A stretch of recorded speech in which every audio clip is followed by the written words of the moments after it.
If you run Google Ads and your campaigns are on a Target CPA, Target ROAS, and are limited by budget, this upcoming change is going to change everything. It's going to change the fundamentals of how you approach bidding strategy in Google Ads. So for people who are on a high spend, such as 100K a month, this might be a really good change. People who are on a lower, maybe just a few hundred a month, this might be very different, and it's definitely something we're going to have to keep an eye on, no matter what spend you are and no matter what account or industry you're in. So if you only had 5 minutes this whole month until the change to look at something in Google Ads, it would be your target, bidding strategy, and everything surrounding it that I'm going to go over in this video. So on August 17th, Google is changing how bidding strategy works, particularly around targets and campaigns that are limited by budget. Currently, if you've got a target ROAS of 600%, let's say, and it's performing at 1,000%, which is possible, it can overperform.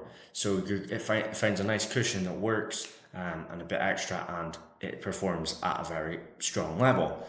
Return-wise or cost per action-wise. So if you have that set at 10, it might be getting a cost per action for £5, which is great. A lot of people are really chuffed with that, and they've just left it at 600% or whatever the target ROAS is. From now on, after this change, Google will work towards the best it can to that 600%. So if you're on a 5,000% return somehow, so there's two conditions that mean your account is eligible for this, in the sense that this is something you're going to have to act on immediately.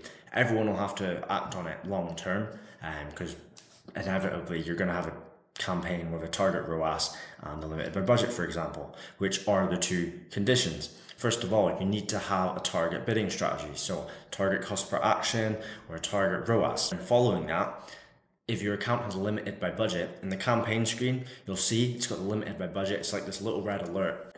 If that's showing up, a lot of people, you've probably been told to ignore it, especially if you're a small business, because Google will say, up the budget, you're going to make loads of money. And it's not always very true or accurate. However, the alert is there, and a lot of people ignore it. So the problem is with this change is that I feel a lot of people have written it off. In a sense, they'll see the alert, they'll hide it, and they'll go, who cares, right? It's not going to be important for me. But they couldn't be more wrong. So as I explained before, if you have a £10 cost per action set as a target currently, but it's actually performing at £5, you're going to need to either change it towards that £5 or change it to, or keep it at £10, sorry.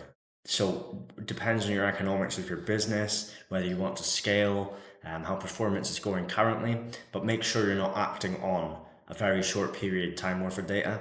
In the sense, if your account's slightly volatile, it's something very high, the actual ROAS for month to date, for example, don't set that to 1,000%, because that's just not sustainable.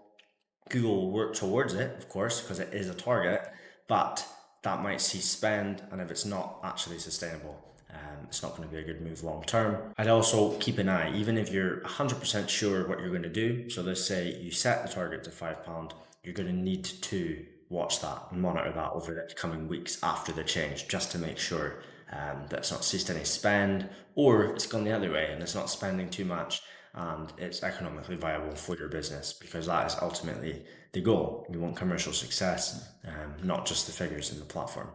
So if you're going to do 3 things this week in preparation for the change, I would filter the campaigns that are targeted, that I've got a target ROAS or a target cost per action and limited by budget. If you list them down, that's your campaigns that are currently at risk. Obviously more will probably reach that at some point, but get those in a list and you know what you're going to have to monitor. Once you've done that, you can go through each campaign and decide whether to lower or raise that budget. It's ultimately going to depend. As I mentioned, if your campaign's been unrealistically, exceptionally efficient, I'd move it down to what you're willing, move it closer to what you're willing to spend. Recommend no more than a 20% change at once, just to avoid completely resetting learning. And if it's if you can afford to scale more, and the main reason is budget, in the sense the main cause of it being limited is budget, and you can afford what it's currently at as a target, then keep that there.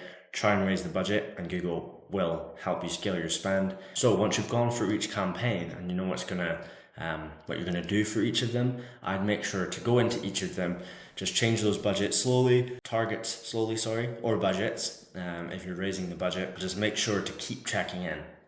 Depending on your spend, obviously will change, but I recommend weekly for most people, especially if you're a small business and you're not spending as much. Obviously, it takes a while to see proper results and see what's actually working.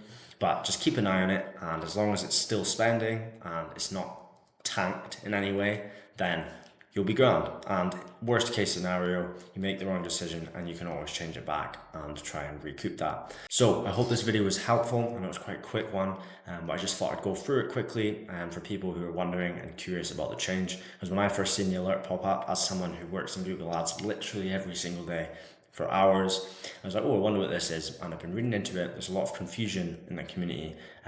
So I thought I'd do a video in case it helps anyone. If you need any help at all, make sure to email info@techland.com or visit our site. Be happy to arrange an audit for you based on this change. Just a quick look over and guidance from my side. So I hope you enjoyed the video. Make sure to subscribe for more content. We'll cover marketing, web design, and maybe the occasional IT thing. We've got a whole team here, marketers, designers, and technology. So if you need any help with your business, scaling, helps with making your ads more efficient, or anything in between, please get in touch. Make sure to subscribe and like. Thank you. Cheers.